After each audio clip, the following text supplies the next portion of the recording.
Angel.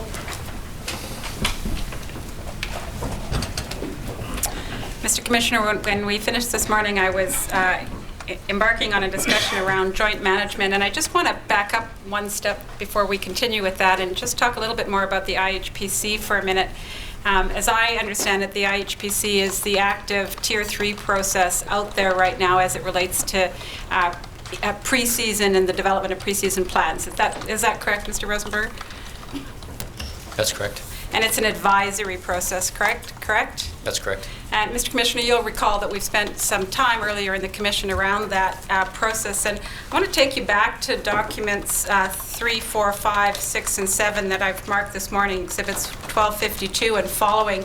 And just in the interest of time, I'm going to summarize the IFMP process there, which is the process that the Integrated Harvest and Planning Committee uses to come up with an integrated fisheries management plan. And at the beginning of this this exchange of correspondence, the forum raises with the department a clear concern around inadequate consultation with First Nations prior to finalizing amendments to the existing IFMP. In response, the RDG reflects that there are timing difficulties for the department around the IFMP and the development of the IFMP, and recommends that the First Nations, and you'll see this on page 2 of her response dated February 22nd, and recommends that the First Nations rely on the forum process and the roadmap process. In response to that, in the March 10th, 2011 document, Exhibit 1254, the members of the First Nations members of the forum respond at the second paragraph under the IFMP, suggesting that putting the concerns around the IFMP process into the roadmap planning group and in the co-management working group is an error. That's my language, that the IFMP process is an operational problem that, together with its solution, lies squarely in the lap of the Department of Fisheries and Oceans. And if I can take you to the bottom sentence in that paragraph, if the department wishes to make a serious commitment to changing its IFMP process to better provide for meaningful consultation with First Nations, an appropriate approach might be to assign the task to the Joint Technical Working Group under the auspices of FRAS. Mr. Shepherd, that was the technical working group that you were mentioning earlier today in your evidence. Is that correct? That's correct. And in response to that suggestion, the department in its letter of March 28th says that they appreciate the concerns around consultation and appreciate the suggestion to engage a joint technical working group under the auspices of FRAS. I'll ask my staff to follow up. Mr. Rosenberger, what follow-up has been done since March to better put into place into the joint technical working group at FRAS the issues surrounding IFMP and the development of those plans? I think the paragraph before is the one that probably lays out the process, but what we're looking at is the roadmap process. So bringing the concerns into a broader group and not just for the technical aspects of it, but that the points raised were both technical and policy decision type processes. So we think that the roadmap is a better place to have those kinds of discussions and to look at the any options for making change.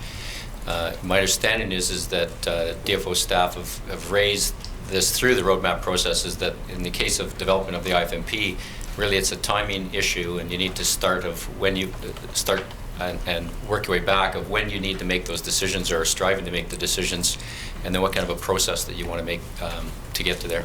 But isn't one of the concerns the exchange of technical information in a timely manner?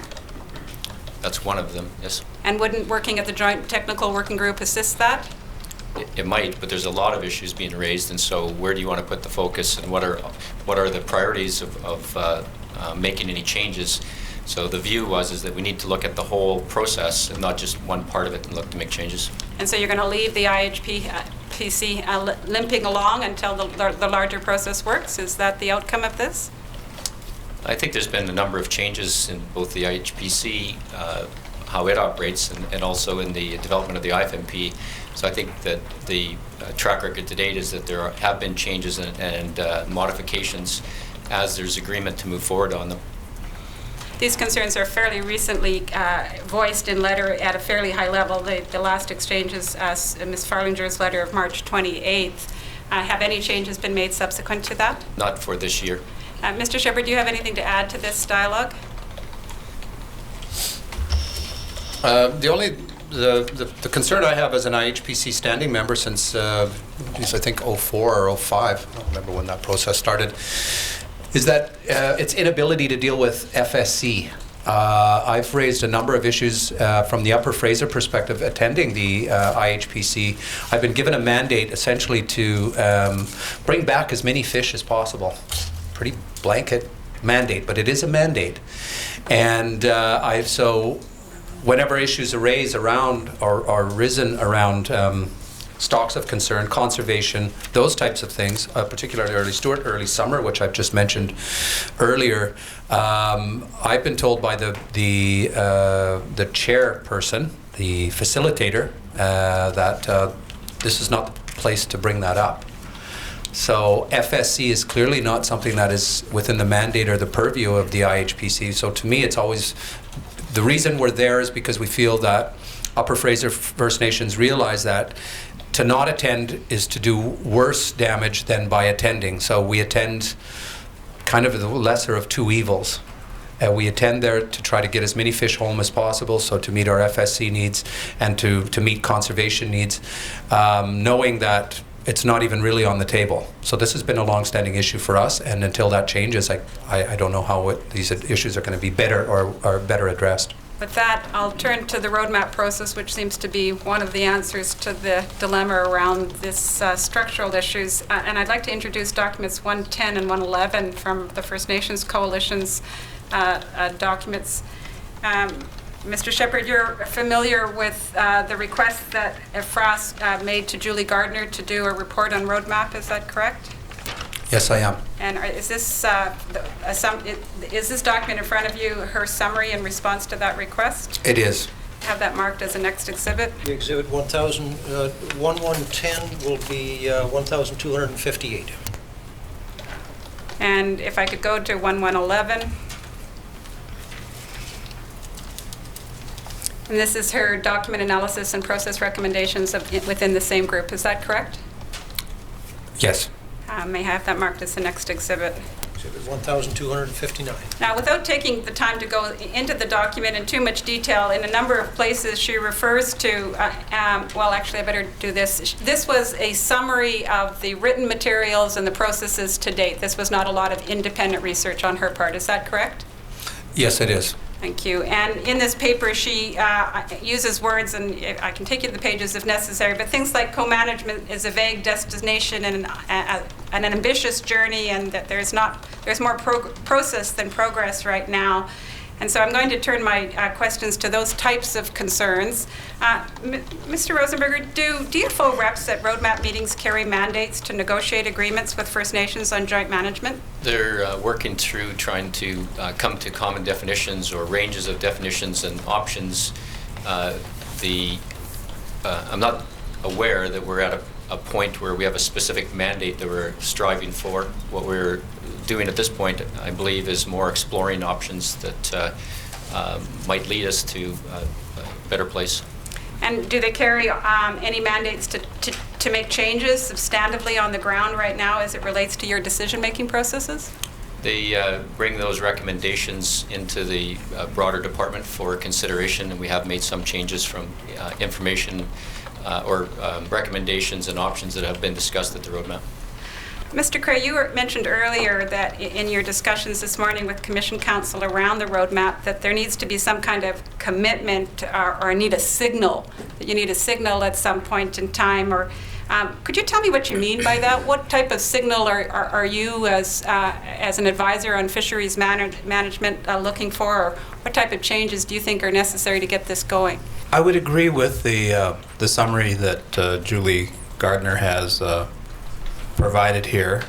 That is that there's a lot of process, there's a lot of talk, but what I don't see and what I think is required, Mr. Commissioner, is a clear signal from the department that they're definitely prepared to go down the road of cooperative or co-management. Insofar as the Aboriginal peoples are concerned, their arrangements with the Department of Fisheries and Oceans, that's what I see missing. The signal isn't there yet. And if I can conclude here, at the recent meeting in Campbell River, I thought maybe one way of letting the department know what it is that I mean by a signal was to take up the issue with the table there. And DFO was present at that meeting in Campbell River. And I suggested a memorandum of understanding that the First Nations and the department could reach an understanding together on how they would proceed towards an arrangement for co-management, and that both parties would sign off. The Department of Fisheries and Oceans would thereby give a very clear signal that it's their intention to pursue co-management, not more process, that it's more than talk, that there's a definite vision, particular goals in mind, and in turn the First Nations, of course, too, the leadership would sign off on this document and commit themselves to a process. Now, I won't, of course, speak at length about the process. I think you would want to leave some of that detailed work to a committee of the parties to sketch out the precise details, the roadmap of how they would get there. But that's the kind of signal that I'm recommending to folks back home that we need to see from the department. I mean, I'm happy to show up at meetings that include the attendance of people like Mr. Rosenberger and Mr. Hubert and all the others, and I'm happy to sit in the room talking with them, but in my mind there has to be a purpose. There has to be a purpose for all the talk and the commitment of resources and the like, and I'd like those discussions to be meaningful and lead somewhere. So since we're talking about co-management with the department, I want to see a definite commitment from the department's part that they'll pursue co-management arrangements with the First Nations. And have you had an experience in your work with the Stalo that informs why that type of commitment is important from the get-go? I think I mentioned, Mr. Commissioner, earlier that I'd come back to this issue. And yes, indeed, that's the case. In 2000, 2001, Mike Staley, Ms. Gartner, and myself were assigned by the Stalo Nation, to work with Indian and Northern Affairs Canada, their treaty negotiations office, and senior people from the Department of Fisheries and Oceans. We committed to meet with one another and develop a co-management arrangement for the Stalo. It would be under the hubris of an interim measure. We worked solidly for a year with the other parties. They were sincere folk. The documents were thoroughgoing, described our concept and notions, agreed upon with the other parties about what co-management would look like, how it would operate on the ground.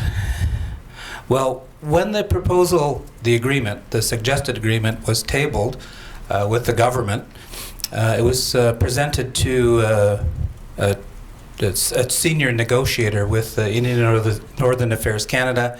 He in turn passed it on to the Department of Fisheries and Oceans. We waited for a response, and we didn't get a response for a long, long time. Eventually, we did have a meeting with the senior rep or senior negotiator with Indian and Northern Affairs Canada, I think in the basement near the coffee shop of where Department of Fisheries and Oceans was once on Hastings Street. And in a quick fashion, I thought he simply put the agreement down in front of us and said, in so many words, it's a no-go. Thank you very much. I've got another appointment, and he left. So that's for that year-long effort to reach this kind of arrangement with the Government of Canada to be so summarily dismissed has to rank as one of the major disappointments in my professional life. I'm wondering now if I could take you to Exhibit 1220. And this was put into evidence last week through Barry Huber, and it's an overview of the roadmap initiative that was created by the department. And I want to take you to page 3 of that document, where DFO summarizes the potential scope of a co-management agreement. I think in the evidence last week, it was clear that the first paragraph seems relatively acceptable, that the scope of the agreement will need to be negotiated between DFO and First Nation leaders. I want to take you to the list of topics for consideration of co-management agreement. In particular, I want to ask you whether the 3rd, 4th, and 6th bullets create any concerns for either you, Mr. Shepherd, or you, Mr. Cray, around the issue of holding dialogue. And perhaps if I may just put this in context, as I understand it, First Nations have been clear with the department that it's a decision-making structure. Could you respond to the list and talk about the concerns around continued dialogue? I'd just like to say that I think Mr. Cray has made it fairly clear that there's a lot of this evolves around the issue of consultation, or in this particular case, dialogue, and the lack of any kind of purpose. The dialogue is clear from the department's perspective that it's a fiduciary responsibility, or a legal responsibility, probably better put, that they have to meet some sort of test in terms of having some kind of a discussion with First Nations. What First Nations have been saying is, we want a deeper purpose. And the deeper purpose has to do with conservation and management of the species, and dialogue isn't cutting it. And I think that over the last 15 years that I've been involved in it, the dialogue has definitely run its course, and it's now time to put some action, some meat on the bone. So to just have dialogue is not working. Mr. Rosenberger, do you have any response to this, or any comments you'd like to raise as it relates to the difference between decision-making and dialogue, and how we can get on with the work? Well, I think that the document is as it points out, is a scoping document. So it describes that we are looking to jointly negotiate between DFO and First Nations a co-management arrangement. There are a number of issues that people have raised. So it doesn't state in there on the first bullet, let's have a dialogue on conservation.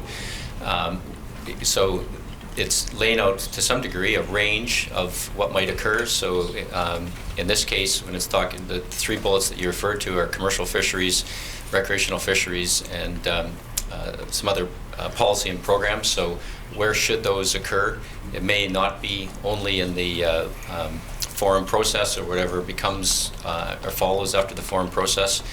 So one of the things that we're hearing from the other panel members here is that they're looking for DFO to put something on the table. Well, DFO has done that, and what we're striving for is to try to work through these and not just have DFO's ideas, trying to get them jointly developed. And I think that was the intent of this document, is to try to help define the scope of what is being discussed, and trying to lay different topics into various levels of decision-making and responsibility. All right, so let's move on then to the joint management discussions around this. I can take you to Exhibit 295 next, and what you'll see there is that's the First Nations Fisheries Council co-management discussion paper. And at page 11 of that document, they identified 2 policy or challenges or barriers for the department.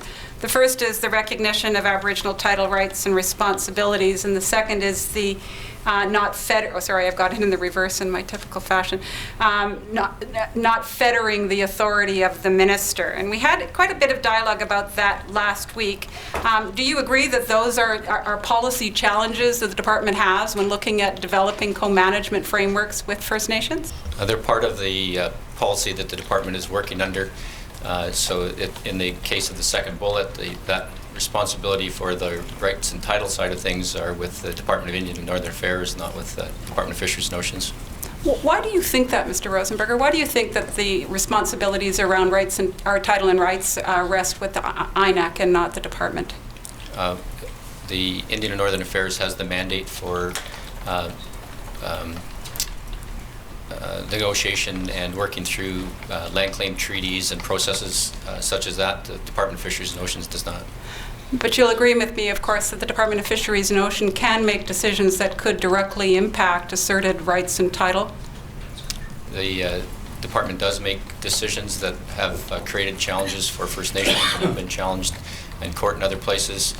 So the government collectively reviews those kinds of issues, and but the Department of Fisheries and Oceans has a mandate for managing fisheries, not for settling land claims treaties or other processes like that. And so might you agree that that division of tasks, which is something that you're instructed about, is a problem for you also? That somehow you're left to leave it to another department who's not at the table when talking about fisheries and fisheries rights and title issues? Well, the other department is at some other tables and other processes where the Department of Fisheries and Oceans may or may not be at. So the government collectively has to bring its information together to make sure that it's trying to be consistent with its policies and delivery on those aspects. Would there be a table talking about Aboriginal title and rights to the Fraser River sockeye salmon that you wouldn't be at, the Department of Fisheries and Ocean wouldn't be at? You'd have to check with somebody in Indian Northern Affairs. To your knowledge? Well, haven't got any knowledge on all of the aspects that they're trying to deal with. Are you, Mr. Shepherd, are you aware of any discussions, or Mr. Cray, are you aware of any discussions that occur with INAC around the right to fish and the right to manage fish on the Fraser River sockeye? Could you just say that into the... Or you know? Mr. Cray? No. Mr. Wilson? No. I wonder if we could have Exhibit 1203, and let's go to tab or page 13 in there. Last week we had a discussion around PNCEMA and the collaborative approach that is being pursued within PNCEMA to find government-to-government processes. You'll see on the screen in front of you a diagram that reflects the approach that's being used there. It's a government-to-government process with the First Nations Governance Committee being informed by individual First Nations and then aggregates. Then you have the federal departments coming into their interdepartmental Oceans Committee, and then they have a bilateral coordination that includes an advisory stakeholder engagement. You see that in front of you, and I'll start with you, Mr. Rosenberger. Would that type of model be helpful in moving the joint management model for government decision making on Fraser River sockeye forward? Yeah, I'm not familiar specifically with the PNCEMA process with any in-depth knowledge, but I think PNCEMA is one model that should be looked at, and there are others. Mr. Shepherd raised here earlier this morning things like the SKENA process. So I think there's different places, and we need to take a look at all of those types of models and what works, what doesn't work, and what is it from, for example, this process that would be applicable to the Fraser salmon management, and take a look at trying to build that into part of what the roadmap process is trying to strive for. Mr. Shepherd, do you think that model would work on the ground? In my job, I do a lot of modeling. I do these on a regular basis. I like this model. I think it makes sense. I think on many levels, the PNCEMA are laying groundwork for future development. So from my perspective, this is a good model. Would any of the other panel members like to add to that, or are we good to go on that? I'm a steering committee governance member, so I support this model. Mr. Craig? This would be helpful. First Nations Document 109. Just before we begin on this document, Mr. Commissioner, and I've discussed this with Ms. Gardner, this is a document that Canada, another one of the documents that Canada has inadvertently disclosed, and we assert privilege over this document. It's a document, or duplicates of it, that are included in Canada's written submissions in response to the Heiltsuk First Nations motion for production. This is a document relating to AFS mandate information. It contains information about those mandates. So we object to this document going into the record. Mr. Commissioner, I'm content to await your ruling on that. I'd like to ask questions, not specifically on the document, but keep a note that this is where I would have referred to the document, and should we should it be the outcome of the application that we're allowed to use these documents, I'll pursue it specifically. Mr. Rosenberger, do you agree that agreements with First Nations regarding such things as FSC allocations, increased commercial access, increased involvement in management decisions, and increased involvement in wild salmon policy implementation would decrease conflict during the in-season management and decrease enforcement requirements? That would be the objective from them, and I think that there's clear examples of where that has occurred, and so that is what we're striving for. Do you also agree that it'll increase efficiencies and the likelihood of conservation units? Your question's not clear. Sorry, would you also agree that these types of agreements, these comprehensive agreements with First Nations throughout the watershed, including the migratory route, would not only result in efficiencies, but would also increase the likelihood of the conservation of the Fraser River Sockeye conservation units? Yes. Do you also agree that there would be a better assurance of a manageable and orderly fishery? That would be one of the goals that we were striving for. And any of the other panel members, would you agree that that would be the goal that these types of agreements would strive for? Yes, I do think that they would lend themselves to stability and therefore sustainability. And we participate for that reason. Yes. Thank you. I have to turn now. I have about 10 or 15 minutes later, and Mr. Shepherd, I've got some work with you specific to the Upper Fraser that I need to do, and so I'm going to try to do that over the next 10 minutes and then return more generally to recommendations. One of the issues the commissioners heard about during the harvest management hearings was about DFO's management system, in particular decisions made at both the international level and the Fraser watershed level based on 4 aggregates. And I wonder if you could comment on the impact of aggregate management to the Upper Fraser First Nations and how that system has affected the number and type of fish returning to the Upper Fraser. Case in point, early summer, again, Nadina, Bowron, Taseko, precipitous decline, 16 years, part of an early summer aggregate. That gets managed as such, and therefore, in my opinion, is never been afforded the conservation and protection that it needs to rebuild. It's a serious concern and continues to be a serious concern even as we're preparing for this fishery for this year. Secondly, even in the summer run component of stocks destined for the Upper Fraser, we have others that are not doing quite as well. Late Stewart, which are part of the summer run component, Mr. Commissioner, are showing some pretty startling signs in the last few years. You'd have a number of scientific reports to probably back this up, but we're seeing those also going down while we're allowing large commercial fisheries on some of these stocks, while they're not doing as well as, say, the Chilco, maybe even the horsefly every other year, every third or fourth year, where we're having big, large mixed stock fisheries on them. Well, we know in the Upper Fraser that the smaller CU levels are not responding. So the aggregate-based management system is clearly not working, and at any level. And do you believe that the Fraser River Panel's practice of analyzing the stocks and returns based on aggregates is consistent with DFO's ecosystem or wild salmon policy? No. I wonder if I could have First Nations document 81. Mr. Shepherd, have these types of concerns been raised with the department over the years? Yes.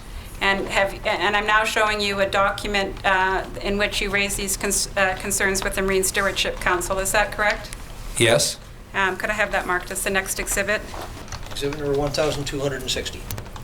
Mr. Shepherd, I couldn't find a date on that, although I noticed that it was copied to Mr. Paul Sprout, who was the Regional Director General. Do you recall what year this letter was sent? This probably is going back to at least 09, or at least, 09, maybe even 08. This was in response to the Marine Stewardship Council and their, well, they want to make Fraser sockeye and Fraser salmon sustainably caught, so they want to give it the certification of sustainability, and we have some objections about that. So that's what this letter was about.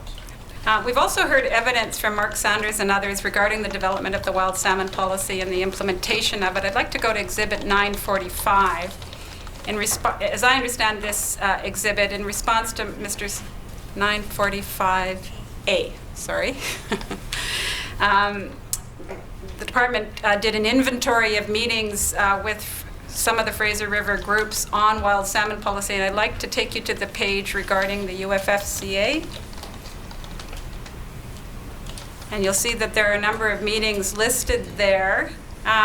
To your knowledge, have there been substantive discussions with the UFFCA on how to implement the wild salmon policy on the ground other than Frizzy? No. And does that raise concerns for you? Yes, it does. And what are those concerns? The wild salmon policy was broadly supported by First Nations when it first hit the ground in '99, and then again in 2002, and then, then DFO really started to ramp things up around 2004 to 2006, somewhere in there. My dates are a little bit sketchy. I apologize for that. Somewhere in there, things started to ramp up. The policy was received broadly. People like in concept the wild salmon policy. And having recognized that we're still working in aggregate-based management. There's been no move to more CU, tighter management of the conservation units. I think, the paper was sent away to some academic somewhere to develop benchmarks, which are the upper and lower thresholds. I didn't see a lot of engagement with certainly Upper Fraser First Nations and our technical staff in developing some of those benchmarks. They were done in a vacuum and then presented in a consultation format. So the meaningful input that First Nations sought in terms of development of those things was not there. I can talk about the next phase is step 2, which is the development of the biological indicators. And then, of course, you've got the ecosystem indicators. I don't know anything about those anymore. They just seem to languish somewhere. I don't know if there's going to be more discussion about those or what they're going to look like. We certainly have a deep interest in developing those. We are one of the indicators as people. And if we're not healthy, then certainly the fish aren't healthy, and we've seen that. And then finally, of course, it's about how you're going to implement all of that stuff. Well, we know that that's step 4, and we know that the First Nations are a deep pillar in this thing, one of the key pillars of the house that this policy is built on. Yet at the same time, there's been no discussion in terms of how to implement this stuff. We have, in the Upper Fraser, for example, have developed a 5-10-year strategic plan based on watersheds. There are 5 watersheds in our area, and those watersheds, we believe, are the key to managing the salmon that come from those areas. And my understanding is that we're moving to some kind of a freshwater something or other in the wild salmon policy, which hasn't been rolled out, which really doesn't make sense from our perspective. So the lack of engagement in the wild salmon policy is very concerning to us, and we've spent a lot of time talking about Frizzy, but that also comes with its own suite of issues and problems. Boy, that's a mouthpiece. Do you want to speak about Frizzy any longer, or should I move on? Do you want to raise any concerns about Frizzy? Well, again, just the fundamental flaw in Frizzy, Upper Fraser had commissioned a well-respected scientist named Ken Wilson to do an analysis of the Frizzy process. We've presented that to the department. The department knows full well where we stand on it. Fundamental flaw is the issue around aggregates and still using aggregates in this model. So from the very get-go, First Nations have had some major problems, not to mention stationarity and other issues, and the way that the data is used. I mean, I could go on. The report, I think, may even be one of the exhibits in this process, but suffice it to say there's deep problems with the Frizzy process, certainly if you want to bring the First Nations on board. And I have to say, I do have to respect that the department is trying to do well. We've had them up. This particular January 27th last year was done. We had Paul Ryle in attendance, and certainly senior managers were there to attend these meetings. But again, it was more of a consultation and not really to really bring us into the fold and to welcome and to implement this policy in a good and meaningful way. Mr. Commissioner, for your information, Exhibit 413 is the report that Mr. Shipperd was referring to. I'm really running out of time, so I'm going to move right on. Mr. Shipperd, we've also heard in this inquiry a number of witnesses talk about or be asked questions around terminal fisheries and the development of economic access opportunities upriver. I'm wondering if you've been involved in assessing the viability of such fisheries? I have. Could I have Canada tab 21?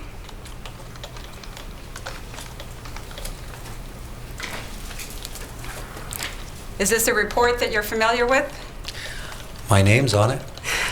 that mean yes? Yes, it is. Could I have this marked as the next exhibit? And could you, 1,261. and from your perspective, is the fish marketable that are caught upriver during terminal or near terminal fisheries? Yes, they are. And what's necessary to make them viable? I think that I've thought a lot about this problem and the way that it's a perception issue. I think that we've been into about 120 years of a sort of a commercial status quo where it's believed that silver bright is the only fish that's of marketability to consume for consumers. I think if consumers understood fully that, you know, by waiting and allowing the fish to migrate further up, that there's tremendous merit. They're more sustainable as they peel off the main stem Fraser and make their way up their natal streams. The closer you catch them to those areas, the more sustainable you can be, and that's what the First Nations have known for a long time. You can choose between males and females. You can let more females escape. You can take more males. So that particular piece is very, I think, self-evident. What we're talking about here is the marketability of the products, and the products that we've been able to generate in the Upper Fraser have been excellent. I've taken them to some of the finest places here in Vancouver, Choices, Minehart. It's all in the report, but you know, we went around, and yeah, we might not be able to compete toe to toe on terms of the locks market. That's kind of sewn up, but we've developed dry and hot smoked and putting them into cryo packs. We've had incredible response from hotels and hotel chains who would love to have something like that to put in their gift baskets to give away. They were asking, when can we buy this product? Well, we were just doing the market survey, and I found that at Minehart and Choices, the feedback was incredible and positive in terms of, yes, we can market these products, no problem, particularly knowing that they're more sustainable. And so what in place is necessary for the capacity to do so? Fish. We need numbers to make that happen. We need to have numbers of fish in the Upper Fraser to allow these things to happen. We have tried, and I know the department has been very supportive. They've given license. But every year we get a license, we want to do a demonstration, we want to get out and catch some of these fish in the terminal areas. They're not there. They're caught either before or they're not showing up for whatever reason. So we really haven't had a chance to really sink into this, but there's been a lot of work. We know where the sites are to catch them. We have the logistics in place now. We've worked to some degree with industry, and we're very confident that in the future these fisheries will be incredible for BC. I'm going to beg the indulgence and ask a few more questions because that's the only opportunity I have to ask questions of Mr. Shepherd. We've talked about the ARUM process. We've talked about the fact that you are an ARUM, and there has been some concerns around I heard in the questions from Commission Council this morning that the ARUM processes are not identical regionally to the ITO or any of those things. It is, in your view, is there a way of evolving the ARUM bodies to reflect the types of nation-to-nation discussions that are occurring on a mandate level? Absolutely. And Mr. Rosenberger, do you also see the benefit of making sure that the ARUM has enough flexibility to evolve so that it can reflect mandated structures? ARUM has made it adopted already a number of times, and I think it's flexible enough to be able to try to make changes for a number of different groups' aspirations. I'm wondering if I could just go to First Nations document number 80. Perhaps just while we're doing that, Mr. Commissioner, I know Ms. Gartner is doing her level best to get through her examination in the time allotted. We're now over that, and the unfortunate reality is that by continuing, she will be using somebody else's time. We have allotted all of the time that we have available, so I'll just ask that she conclude as quickly as she possibly can. Thank you. On the ARUM process and the concerns around that? Yes. I have that marked as the next exhibit. 1,262.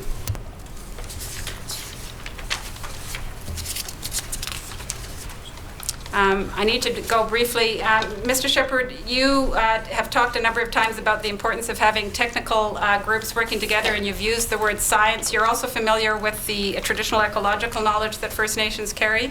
Yes. And when you were speaking this morning earlier about the necessity to get technical people together, does that also include the place for traditional ecological knowledge? Yes. And if I could have document 71 on the First Nations coalitions. This is a document you're familiar with? 2 I'd see. Yes, I am familiar. And what's the value of that document for the commissioner as in terms of understanding how traditional ecological knowledge could be brought to bear for sockeye salmon management? I think I just want to say that, firstly, that traditional ecological knowledge has been given a lot of lip service over the last 15 years since I've been in this. I've attended 4- and 5-day seminars and workshops and international and so on and so forth, and I haven't seen a lot of it other than a lot of academic papers. I've actually been published in an academic, in a book for university about this subject.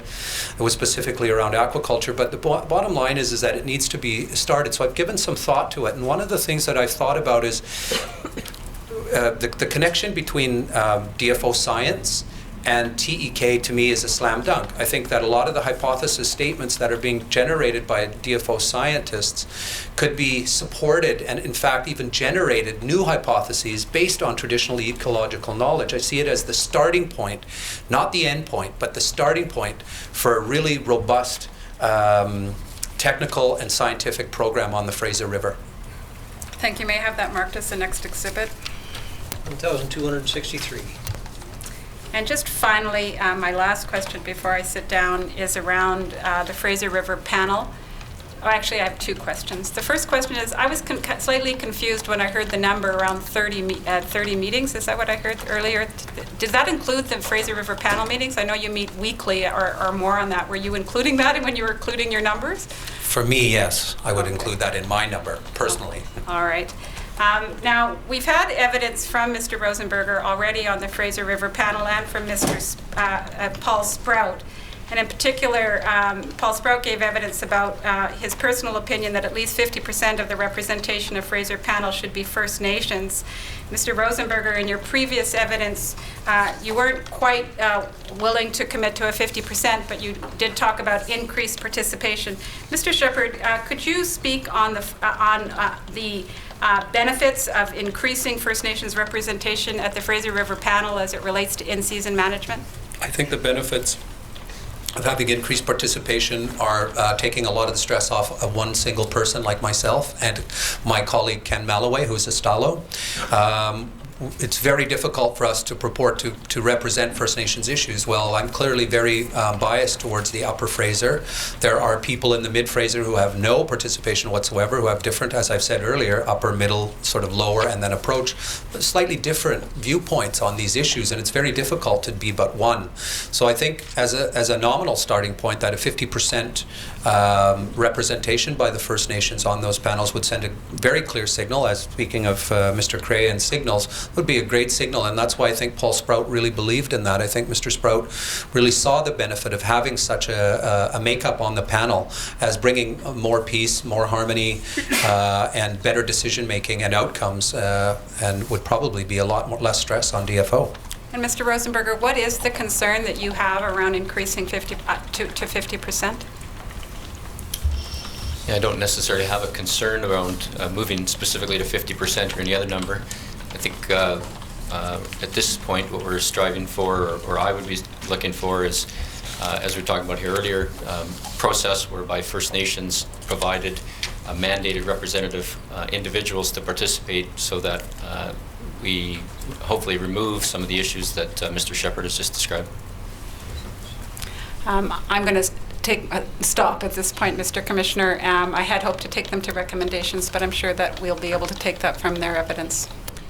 Mr. Commissioner, perhaps just before Ms. Gardner sits down, I have a matter that perhaps we should inquire about with respect to Exhibit 1258 and 1259. Those are the Julie Gardner summary and process recommendations documents that were filed. Both of those documents contain editing. The second of them contains significant editing, and I thought perhaps we should just have that editing explained for the record. I don't think there's editing, there's redacting, and the redacting includes legal advice and sought and responses and references to that. Lisa Fong for Heiltsuk Tribal Council, and with me are my co-counsel, Ms. Ming Song and Mr. Benjamin Ralston. Thanks. My questions are for you, Mr. Wilson. You served 3 terms as Chief Counselor for the Nation on Heiltsuk Tribal Council, correct? Yes. What years were those? 2002 to 2006. You testified just now that you sit on the Pensima First Nations Governance Steering Committee, and you stated that Heiltsuk approved of that governance structure. Can you tell me why Heiltsuk would approve of that particular governance structure? Well, a number of the reasons, but one of the big reasons is one of the recommendations is to look at marine use planning. Okay, and is there anything else about its particular governance structure, for example, the First Nations status as it relates to the federal government or the provincial government, that makes it attractive for Heiltsuk? Well, I sit on the steering committee, and the membership of the steering committee are made from the federal, provincial, and First Nations governments. So you're looking at owners at the table, not users. Thank you. Is there another place where, for example, Heiltsuk are treated as users as opposed to owners in meetings? IFMP. Thank you. Okay, I also understand that you currently sit on the Central Coast Indigenous Resource Alliance. Is that correct? Yes. How many nations are represented in that alliance? 4 nations in the Central Coast. There's the Heiltsuk, the Awikano, the Kitasoo, and the Nuxalk. What work does that alliance do? It's basically a body that supports the First Nations initiatives, and there are technical reps and political reps on that body. Does it deal with marine works? Yes, and specifically marine use planning as well. Okay. I also understand that you sit on the Central Coast Commercial Fishing Association. And again, what are the nations represented by that association? The same Central Coast bands. And what work does that association do? The creation of the Central Coast Commercial Fishing Association was due to the requirements of the PICFI application to access licensing. So the members at the organization are the economic development arms of the nations. Thank you. Now I'd like to move to HERMD. I understand HERMD is the Heiltsuk Integrated Resource Management Department. Is that correct? Yes. Okay. And in relation to the management of Aboriginal fisheries, what does HERMD do? Well, one of the departments within HERMD is the aquatic department, and that department is responsible for the negotiations and implementation of the AFS agreement. We also look after the Salmon Enhancement Program, the Marine Use Plan process, and we attend to internal and external fishery issues, for example, a Gladstone reconciliation process. Thank you. Mr. Lund, could you please pull up Exhibit 305? Yes, that's our CFA for 2009. The Comprehensive Fisheries Agreement, also known as the an AFS agreement. Correct. Okay, Mr. Lund, if we could please go to page 13. Mr. Wilson, can you explain to us what's at Schedule A? What you see in front of you is a map of the Heiltsuk territory as tabled with the treaty office. It also identifies where fisheries and projects within the AFS take place. Mr. Lund, if you could advance to the next page, please. Mr. Wilson, the Schedule B1, this deals with the terms under which the FSC fishery takes place? Yes. Okay, Mr. Lund, if you could advance to the next page, please. My questions are with respect to paragraph 4, sub B, Mr. Wilson. It reads, during the term of this agreement, the HTC agrees to manage fishing by its members to fishing as set out in this schedule and the rest of this agreement.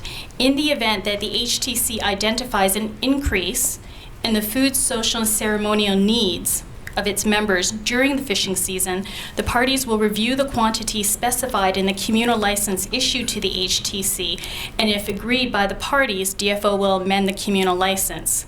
The quantities of fish reflected in the communal license are subject to consultation each year, at which time the needs of the members of the HTC and the conservation requirements will be reviewed by the parties. So, Mr. Wilson, am I correct in my understanding that paragraph 4 sub B provides for consultation in 2 different situations? First, if there's in-season need to amend the communal license to add to FSC, is that correct? Yes. And then the annual consultation for the numbers of FSC fish. Correct. Can we now advance to page 19, Mr. Lund? Mr. Wilson, on page 19, in the middle of the page, there's a heading, salmon, a subheading, species quantity, and then it reads, This license authorizes fishing for the following species and quantities: sockeye, 20,000 pieces. Is it your understanding that this is the FSC allotment for sockeye for Healtzick? Yes, And would it be also Healtzick's understanding that this allotment would include Fraser River sockeye salmon? that's right. Have you ever been advised otherwise, that it doesn't include Fraser River sockeye salmon? No. Now, if we could please go to page 46, Mr. Lund. Mr. Wilson, page 46 reads Schedule G1, Project Summary. Am I correct that this section of the AFS agreement sets out all the projects in which is part of this agreement? Yes. Okay, and if we could go to page 50, please, Mr. Lund. And as an example then of how this summary works, if we could drop down to J, stream enhancement and restoration. Next to that, there's a number, $54,254, and the subheading there is Emily Lake Hatchery, and again, that number is repeated. Am I correct that this is the funding amount for Emily Lake Hatchery in the AFS agreement? Yes, that's our annual budget. Okay, Mr. Lund, if you could advance to the next page, please. Now, near the middle of the page, there's two. It says 2, Food, Social, and Ceremonial Fisheries Management. And then under that, there's a sub-A, FSC Planning Negotiations, round brackets, allocations, areas, identification of capacity requirements, etc. But on the right-hand side, I don't see a matching number to that. What does that mean in this agreement? There's no funding to engage in that activity. Does that mean that Healtzick is not interested in engaging in FSC planning and negotiations? Very interested. Okay, so the lack of funding is not for want of interest. Is that what you're telling us? Yes. Thank you. Now we can flip over to page 52, please. Thank you. And at the bottom of page 52, I see a total number, which is $252,087. Is that the total amount for all the projects, Mr. Wilson? Yes, it is. And is that amount sufficient for the fisheries management work that Healtzick wants to do? Wants to do that. That amount is not adequate. Okay, or I should say, needs to do. Yes. Is that still the answer? It's not adequate? Yes. Okay, so, I mean, if that wasn't enough money, why did you sign this? Well, bottom line is our tribal council can't afford to fund such a program like this. And if that's the case, we wouldn't be engaging these activities. So if you wouldn't sign this agreement, then there's no money to do this work? That's correct. Okay. Now I'd like to turn to the Fraser River sockeye salmon. Does the Fraser River sockeye salmon pass through Healtzick waters? Yes, it does. Okay, Mr. Lund, if you could assist us by pulling up map at tab 10, please. And if we could have a laser pointer, please. Thank you. Now, Mr. Wilson, I'm going to ask you to to describe these arrows and these routes and tell us where the Fraser River sockeye salmon swim through Healtzick territory. Okay. This is the heart of the Central Coast, or Healtzick territory. And if you look inside the small tablet there, that's the community of Bella Bella. I don't know if...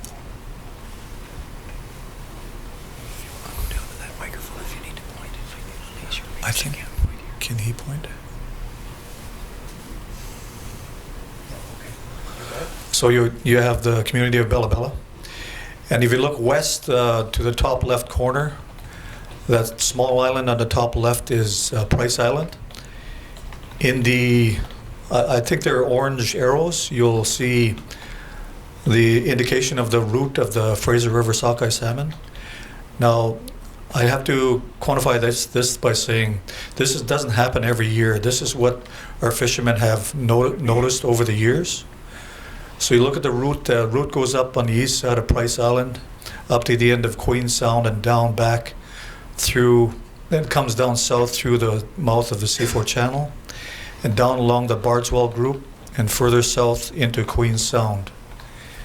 The yellow arrows indicate the favorite spots of the sport fishing industry, The pink arrows are indications of the favorite spots of our food social ceremonial fishers. I also want to go up to that bottom corner again, a top corner, and indicate that this is also a favorite spot for our fishermen when they're jigging and watching for the Fraser River sockeye. Mr. Lynn, if we get the next map, please, which is tab 8. Okay, this is the macro view of the lower part of the Heiltsuk Territory. If you look at the top left, that's the Queen Sound and Goose Island there. The orange arrows indicate the route of the Fraser River sockeye. They'll come down south and sometimes go in through Hakai Pass or outside of the Calvert Island, and they'll mingle around, in and around the east side of Calvert Island and head south. The two pink arrows are favorite spots from the same boat fishermen when the sockeye was in high abundance. I also want to stay looking north to the Goose Island on the top left there. That one arrow that's on the bottom end of Goose Island is the Goslings. That's a favorite jigging spot, and if you go a little further up Goose Island on the west side, there's another favorite jigging spot there as well. So again, our fishermen, when they're out looking for the Fraser River passing through, they're out there jigging for bottom fish, and they're observing the area, and when they see the fish coming in, they'll set the nets. I also want to, you won't see it on this map, but on the bottom end of Goose Island and on Duck Island, which is a small island just at the south of it, there are 2 Indian reserves. The location of these Indian reserves are very strategic. It created access for our specific chiefs to go out to the area to access many species of fish, including the sockeye, as it's passing through. The blue arrow is the Hakai Beach sport fishing camp. Thank you, Mr. Wilson. Could I get those 2 maps marked as the next exhibit, please? Exhibit 1264 for map 8 at tab 8. What's your source of knowledge for the routes that you just explained to us of the Fraser River sockeye? Is it your own personal knowledge, or is it from elsewhere? It's personal knowledge and from our fishermen. When I was a young boy, I was working with my grandfather on a gill netter, so we would be out on the Goose Island banks as well. And when I was a teenager, I fished for my uncle on a seine boat. I also received this information through our fishermen, who had told me many times that the Goose Island area was very important to them during the commercial fishery days. They would go outside and fish the stocks. They would be fishing off what they called a combination troll or gill netter.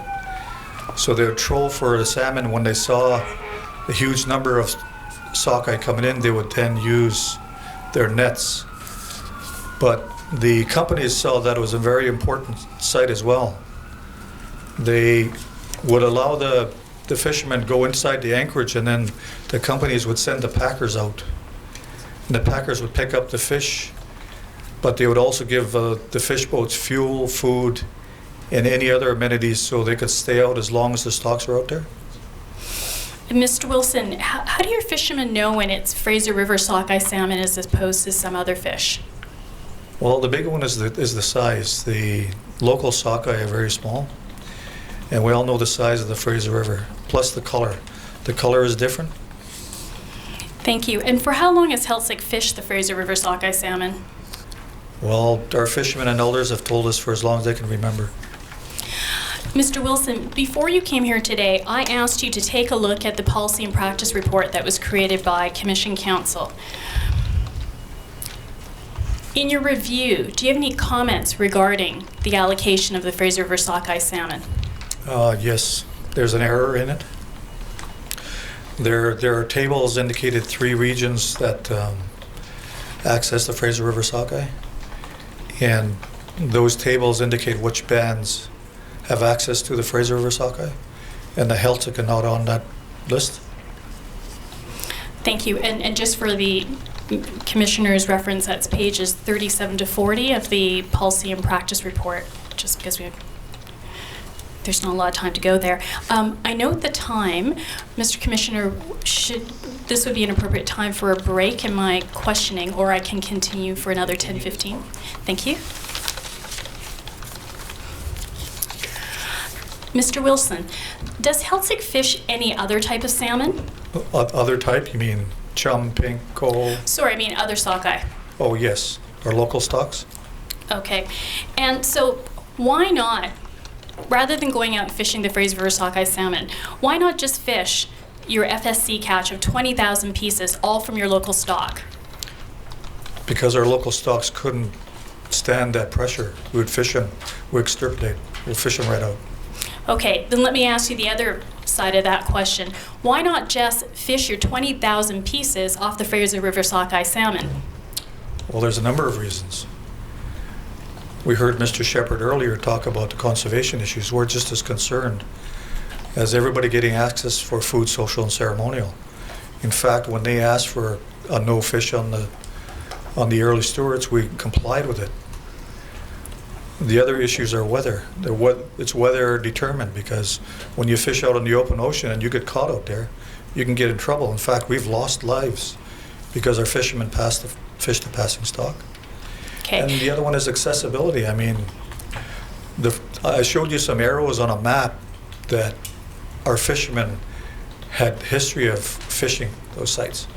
Now, I also said we didn't fish them every year, but that fish, they don't follow a direct path.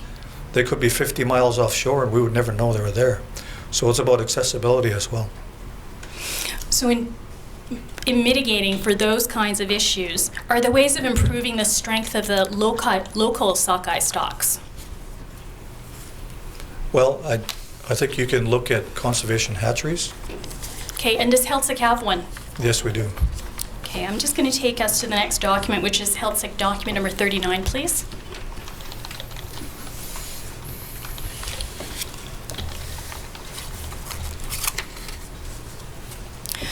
Mr. Wilson, this is the Aboriginal Fisheries Strategy Annual Report 2007 to 2008. Do you recognize this document? Yes, I do. Does Healthsick receive this from DFO? Yes, we do. Okay, Mr. Lunn, if we could advance to page 10 of the document, and 10 is marked on the bottom right-hand corner. That's it. Thank you. Mr. Wilson, halfway down this page, it reads Healthsick Fisheries Program, Tinky River Sockeye Rebuilding Project, a story of commitment, leadership, and success. How is Tinky River related to Emily Lake? Well, the Tinky River provides the broodstock for Emily Lake Hatchery. Okay, and Mr. Lunn, if we could go to the next page, please. And I'm just reading from the top of this page. In the early 1990s, the Healthsick Band Council instructed the fisheries program to explore opportunities for sockeye enhancement. Sockeye is a keystone species for the First Nation, and declines in sockeye returns to local rivers and the difficulty in meeting food fish needs were of great concern. Is that still of great concern to Healthsick, Mr. Wilson? Yes, it is. Thank you. If we can go to the next page, please, Mr. Lunn. Now, halfway down the page where it starts, the DFO management, if you can continue, that's it, thank you. The DFO management target for sockeye escapement to the river is 5,000, and when the Healthsick started the enhancement program, the annual counts were below 500, making it a priority for stock rebuilding efforts. Mr. Wilson, are you in agreement with those numbers? Yes. Thank you. Then if we could go to the next page, Mr. Lunn. And under the heading Leadership and Teamwork, that last paragraph, I'll start with that second sentence after combine this. There were a few years when little or no work occurred, but in 2001, the project was brought back online and had a couple of years of encouraging results.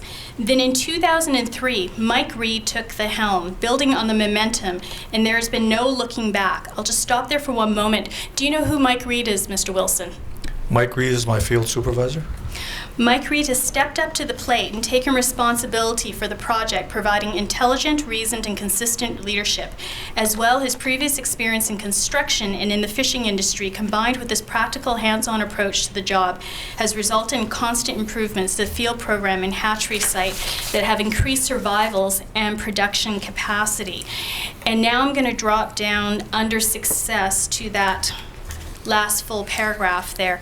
The stock rebuilding progress speaks for itself. Since 2001, the Tinky Sockeye / Emily hatchery team has consistently been able to meet egg targets from 25,000 to 100,000, care for the developing eggs and alevins over the winter, and release healthy sockeye fry back to Tinky Lake for the following spring. For most of these years, the survival from egg to release has been very respectable. More importantly, there's concrete evidence that these fry are surviving, contributing to increases in adult abundance and returns to the river. In the spring of 2004, all the fry from the 2003 brood were given an external mark. The adipose fin was removed prior to being transported and released to the Tinky watershed. In this way, when adults returned in 2006 and 2007, every fish captured for broodstock and or fully visible in the water could be identified as being from wild or enhanced origin. The results were impressive and beyond any expectations, providing the crew with the best measure of success they could ask for. Over the past several years, adult abundance has risen to a level where the fisheries program could endorse limited food fish catches and still get over 3,000 fish to the spawning grounds. With their goal for the Tinky Sockeye so close at hand, the crew is in the enviable position to consider when they will turn their enhancement efforts to another salmon stock in need. Good for them and good for salmon. Mr. Wilson, the one thing it doesn't tell us is, do you know what the actual number of the return rates are? About 6%, 6,500. Okay, so there is some fishing allowed in the Tinky system? Yes, we generally allow our membership to take maybe 2,000, maybe 2,500 pieces. Okay, and is that for FSC fishing? Yes. The Tinky and the Emily Lake workload is specific to FSC fishing. Thank you. And do you know when and if the Tinky system will be self-sustainable? It's our opinion that in the next 3 years we'll be seeing evidence of that. Now, earlier in this hearing, we heard some concerns regarding regarding enhanced fish and the lack of biological diversity. Does the Emily Lake hatchery somehow address this? Oh, yes, we do. When we select for the broodstock, we select fish at random. We don't select size, color, or anything. We just grab what's there and take them over to the hatchery. We also engage in a matrix system when we're fertilizing. Okay. And just to confirm again, this hatchery costs $54,000 in accordance with your AFS agreement? Correct. Okay, and has it always costed that much? No. When the tribal council noticed that there was a concern with the access to the FSC numbers, they contacted through the fisheries program DFO to request funding to do Emily Lake hatchery. At the beginning, there was no support for it, so council, a lot of its program dollars went out and created the building and started the hatchery system. Are there any other potential sockeye salmon conservation hatcheries on Heiltsuk territory? Yes, there are. There are about 200 salmon streams. About 50 of those streams could have an enhancement for sockeye. Okay, and out of those 50, how many are currently being fished for FSC or otherwise? About 4. About 4 of them. And the ones that aren't, why aren't they being fished for FSC or otherwise? Well, for a number of reasons, but the 2 big ones are restoration needs and enhancement, of course. Okay, and what's the difference between restoration and enhancement? Well, restoration is the physical work in the streams, and enhancement was just to catch the broodstock to engage in the hatchery system. Okay. Can you tell us about a stream system called Quascustes? Quascustes? Yes. It's a small system just very near the Tinky watershed as well, too. But it currently has 4 species of salmon, which is sockeye, pink chum, and coho. In the mid-'80s, the Department of Fisheries engaged in a stream cleaning operation, and Quascustes was one of those streams. And they basically had a project that cleared out the lower reaches of all woody debris and boulder clusters. It was their opinion that by doing that, it created a easier route for the sockeye to get up to their natal system. I mean, their habitat, spawning habitat. And is that a problem today then? It's a huge problem. Why is that? Well, the hydrology of the lower reaches created a problem not only of the embankments of the river, but it's washed out all the spawning habitat for the chum and the pink. And over the past few years, we've been noticing that the chum and the pink have made their way up into the sockeye spawning grounds, and they're spawning over that habitat. Okay, so what would be required to fix that? Well, restoration. Get back to the lower reaches and create that habitat so the chum and pink can have a place to go. Do you have a sense of how much that would cost? Lower reach, 500 meters, maybe a little more, probably about $40,000. Mr. Lund, could you please pull up Health Document 86?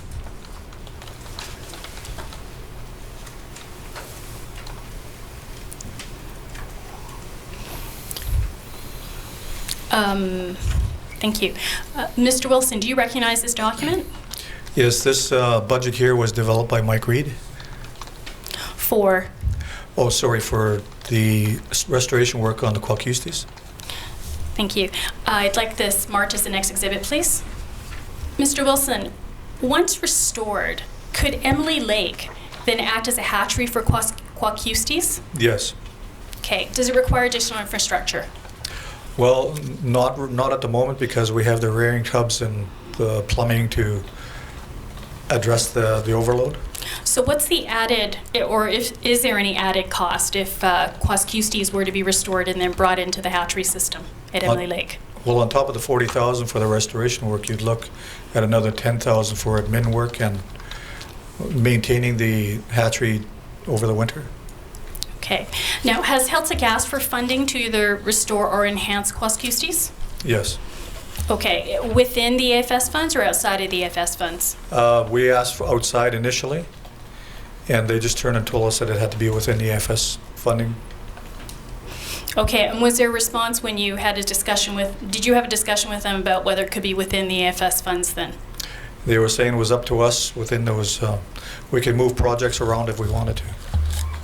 Okay. And so why haven't you moved projects around to fund this? Because the current projects we have are fully met. I mean, the budget, if we had excluded one of the operations, for example, FSC monitoring, that would lose out on the end. You wouldn't be able to do that project. Okay. So do you have any recommendations for this commission as to what should be done regarding these conservation hatcheries? Look at funding possibly 4 systems in the Central Coast. 2 would need restoration work, and the other 2 would need just enhancement. Okay. And because this is a Fraser River Sockeye Salmon Commission, how does funding these conservation hatcheries assist with the conservation of the Fraser River Sockeye salmon? Well, currently, we fish the Fraser River sockeye. It actually subsidizes our needs from our local systems.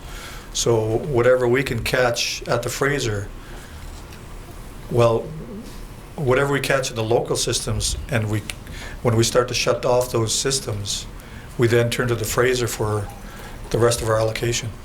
Mr. Commissioner, I'll be moving into a different section now. Would you care for a break, or can I continue?